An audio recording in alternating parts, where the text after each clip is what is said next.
RCF. Charles-André Haro, bonjour. Bonjour André.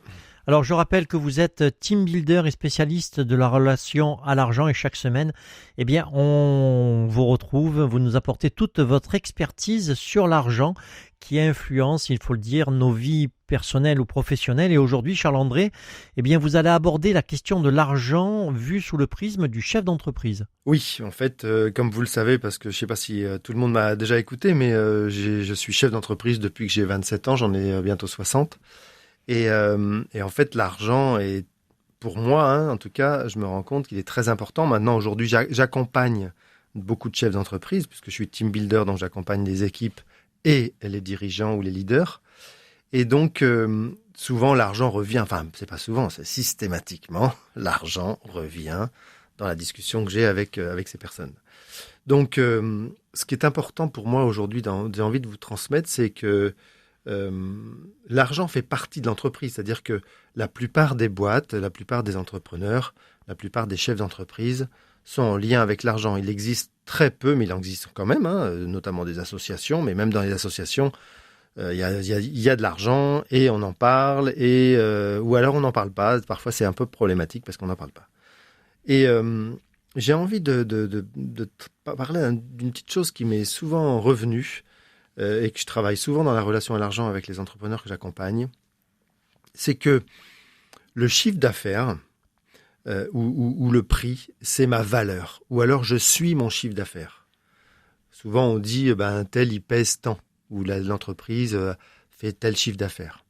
Et donc ça crée pour moi une relation qui est fausse. C'est-à-dire qu'en fait on le sait très bien, on n'est pas son prix, on n'est pas son chiffre d'affaires. On est un homme, une femme, on est des entités humaines et ça n'a rien à voir avec le montant de notre compte en banque, le montant de notre chiffre d'affaires ou le montant du prix à laquelle on va vendre notre produit ou notre service. Et ça, c'est vraiment quelque chose sur lequel j'ai envie d'insister parce que si on reste sur cette idée, et ça arrive très souvent, si on n'a pas beaucoup d'argent, on va se dire, je suis mauvais ou je vaux pas grand-chose, vous voyez, je vaux le fait de valoir. Ou alors, si j'ai beaucoup d'argent, ou si j'ai beaucoup de chiffre d'affaires, ou si mon prix est très cher, peut-être que mon ego va être validé, ou en tout cas mis en hauteur. Et c'est pas non plus bon, parce que finalement, je devrais être le moins possible influencé dans ma vie personnelle par rapport à mon chiffre d'affaires ou à ma valeur, mon prix. Voilà.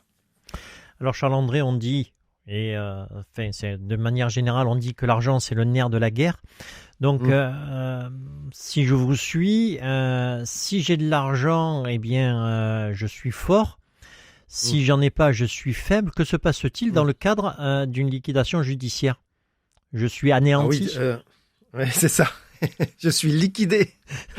C'est ça, ouais, exactement. Moi, j'ai vécu une liquidation judiciaire, donc j'ai envie d'en parler un peu parce que, en effet, comme je disais tout à l'heure, si dans notre fonction de chef d'entreprise ou d'entrepreneur, on est en lien en permanence avec son chiffre d'affaires et que petit à petit, on a l'impression qu'on l'est, c'est-à-dire qu'on est son chiffre d'affaires, le jour où ça va plus du tout et où il faut liquider sa société, moi j'ai vécu cette liquidation judiciaire, donc en plus c'est la justice qui décide que votre société est liquidée, c'est terrible, franchement, voilà, c'est des termes, c'est abominable. Après on n'est plus rien. Et moi c'est ce qui m'est arrivé puisque je projetais beaucoup mon entité homme entrepreneur avec l'argent. Et puis quand l'administrateur judiciaire m'a liquidé, vous voyez, je dis encore m'a liquidé, c'est terrible, c'est encore en moi, a liquidé mon entreprise, je me suis senti moi-même liquidé. Donc j'étais plus rien. Et ça, j'ai envie vraiment d'insister là-dessus pour dire aux chefs d'entreprise qui m'écoutent, aux patrons qui m'écoutent, aux entrepreneurs qui m'écoutent, surtout, si c'est possible pour vous, prenez du recul au maximum avec l'argent qui est dans votre entreprise, parce que si vous collez trop à ça, si un jour ça vous arrive, et ça peut vous arriver, parce que finalement, quelque part, ça fait partie de la vie, d'arrêter son entreprise pour des raisons financières souvent, où le monde change et le produit qu'on vend ou le service qu'on propose n'a plus d'intérêt pour nos clients, on n'a plus de clients, on va arrêter son entreprise. C'est pas parce qu'on arrête ou qu'elle va être liquidée que nous-mêmes, on n'existe plus. Parce que moi, en fait, ce qui s'est passé, c'est que quand mon entreprise a été liquidée, j'avais juste envie de mourir. Je n'étais plus utile, je ne servais plus à rien. Qu'est-ce que je vais faire de ma vie, quoi? Bah rien, t'es bon à rien. Ça, c'est assez terrible. Et vraiment, j'ai envie de vous dire, vous avez votre propre valeur. L'argent, c'est autre chose. Ça vous permet d'acheter des choses, de développer votre entreprise, d'embaucher du monde. Mais c'est pas ça qui fait qui vous êtes. Charles-André, moi aussi, j'ai été chef d'entreprise, j'avais 32 salariés et parfois j'entendais des petites conversations comme ça entre eux qui disaient ouais, André, il s'en met plein les poches, il a une grosse voiture, etc. Cette image-là est quand même relativement négative de point de vue du salarié par rapport au patron. C'est clair. En France, c'est vraiment particulier. Je vais répondre à votre question, mais ce que je voulais vous dire, c'est aussi avant, c'est que en France, en effet, le patron, le chef d'entreprise est quand même assez mal vu. Et en fait, quand un entrepreneur ou un chef d'entreprise doit liquider son entreprise, on dit c'est sa faute souvent. Et on est montré du doigt. Alors que dans les pays anglophones, aux États-Unis, mais en Angleterre, on est plutôt valorisé. Alors c'est sûr, si on liquide son entreprise 10 fois, c'est pas pareil. Mais si ça nous arrive une fois ou 2 fois, voire même 3 fois, c'est une expérience supplémentaire et on va peut-être venir vous chercher particulièrement parce que vous avez déjà vécu ça. Et donc, en effet, en France, le chef d'entreprise, il ne doit pas montrer qu'il gagne de l'argent. Mais ça, c'est aussi le lien qu'on a, nous les Français, avec l'argent qui est tabou. Et notamment, si tu as beaucoup d'argent, faut pas le montrer, faut le cacher parce que c'est mal vu. C'est un peu, moi j'étais dans cette dimension-là, une famille très catho où on disait les gens qui ont beaucoup d'argent ou qui roulent avec des grosses voitures qui brillent, c'est des arrivistes. Et en fait, ça nous empêche d'évoluer et de montrer, mais pas pour le montrer, mais de dire voilà, j'ai de l'argent, donc je vais acheter une entreprise, je vais peut-être développer mon entreprise, je vais embaucher du monde. Si j'ai une passion pour les belles voitures, et pourquoi je n'aurais pas le droit d'acheter une belle voiture? Alors oui, maintenant il y a la pollution, etc. Puis moi aussi, je pense que la voiture est has-been, mais quand même, ça n'empêche pas peut-être de faire des choses qui vont rendre un peu les gens jaloux et nous montrer du doigt. Et c'est vrai que souvent, on dit c'est un enfoiré de patron, il s'en met plein les poches. Et quand il liquide sa boîte aussi, il a eu des problèmes alors qu'il avait été un peu, j'ai envie de dire, un peu grand parce qu'il avait beaucoup d'argent. On va lui dire, tu vois, ça c'est bien sa faute, un enfoiré de patron, il s'en est foutu plein les poches, eh bien, il a fait du black ou je sais pas quoi, et on va le montrer du doigt. Ce qui n'est pas faux, il y a des gens, mais ça vient pas des patrons en particulier, il y a des gens qui sont moins respectueux du monde environnement que d'autres. Mais un patron, il galère aussi, quoi. Il porte tout sur son dos souvent. C'est difficile. Moi, je rencontre souvent des patrons qui ont besoin de reconnaissance et qui me disent là, avec tout ce que je fais pour mes salariés, j'ai jamais un merci, j'ai jamais une reconnaissance. Et donc, parfois, ils se reconnaissent aussi eux-mêmes en s'octroyant soit des gros salaires, soit en se faisant plaisir avec une belle voiture. Et c'est quelque part, c'est juste, quoi. Ils ont le droit de faire ça. C'est pas interdit. Et moi, j'ai envie de défendre non pas l'argent, mais les chefs d'entreprise qui prennent des risques, les entrepreneurs qui prennent des risques et qui risquent de gagner beaucoup d'argent comme qui risquent d'en perdre beaucoup. Parce que quand on prend pas de risque, on risque pas grand-chose, en fait, quelque part. Dernière question, Charles-André.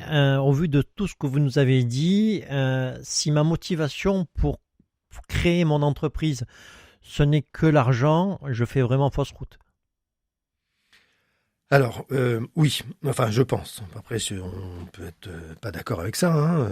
Il y a des gens qui sont tout à fait motivés par l'argent, puis qui ça marche, et peut-être qu'ils sont très heureux, j'en sais rien. Moi, ce que je crois, c'est que quand je discute avec des chefs d'entreprise, l'argent fait partie de leur vie. Mais ce qui est vraiment fort chez eux, c'est quelque part, ils ont un peu envie de changer le monde.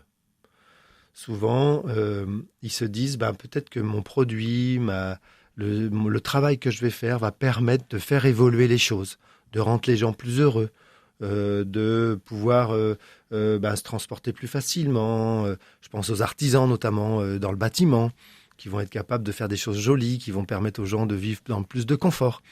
Et en fait, c'est la valeur qu'on donne à notre travail qui va permettre de se rendre vraiment très heureux et souvent de gagner beaucoup d'argent parce que quand on y met son ventre, son cœur, ses tripes, et ben après bien sûr c'est sa relation à l'argent. Hein. Si ma relation à l'argent c'est sale, je vais avoir du mal. Mais si j'ai travaillé ma relation à l'argent, que je suis sain maintenant, ou en tout cas je suis sain, c'est un peu gros, hein, mais je suis plutôt à l'aise avec l'argent. Et ben si je mets du cœur dans ce que je fais, que je le fais avec passion. Même si c'est fort hein, comme mot passion, mais en tout cas avec envie de changer un peu le monde, eh ben, l'argent fait partie du monde dans lequel je vis, puisque quand je fais faire un travail, je vais recevoir de l'argent, et c'est OK pour moi. Et par contre, en effet, si tout ce que je fais, c'est pour gagner de l'argent, eh ben, je vais être dans un peu la manipulation, ou je vais faire des prix qui sont carrément beaucoup trop chers, ou je vais peut-être un peu voler les gens. Et de ce fait-là, ben, si je me lève le matin en disant « Ah bah je vais gagner encore plus d'argent », c'est sans fin. En fait, on peut gagner énormément d'argent, beaucoup, beaucoup, beaucoup, beaucoup, beaucoup. Mais c'est sans fin. Il n'y a pas de limite à l'argent. Et c'est un peu ça que j'ai envie de transmettre aujourd'hui. L'argent, vraiment, c'est seulement un moyen de partager le monde, notamment de l'entreprise, puisqu'on est dans l'entreprise aujourd'hui, avec notre environnement. Et heureusement que l'argent est là, parce que quelque part, si en tant que chef d'entreprise, il fallait que je troque ou qu'il fallait que je trouve un autre moyen pour proposer mes produits ou mon service, ça serait très compliqué. Et quelque part, le fait qu'on me fasse un chèque ou qu'on me fasse un virement ou qu'on me donne de l'argent liquide, c'est vraiment comme un remerciement, c'est un salaire, voilà, on s'est mis d'accord, c'est un contrat et on respecte le contrat. Et avec cet argent, je vais pouvoir le faire évoluer d'une manière différente pour ma famille, pour mes amis, pour mon confort. Et souvent, je dis une chose qui est un peu, parfois qui choque, et je dis « Et si l'argent était amour ?» Un grand merci Charles-André pour toutes ces précisions, ces explications. On se retrouve très vite pour une nouvelle chronique. Merci Charles-André, au revoir. Merci André, au revoir.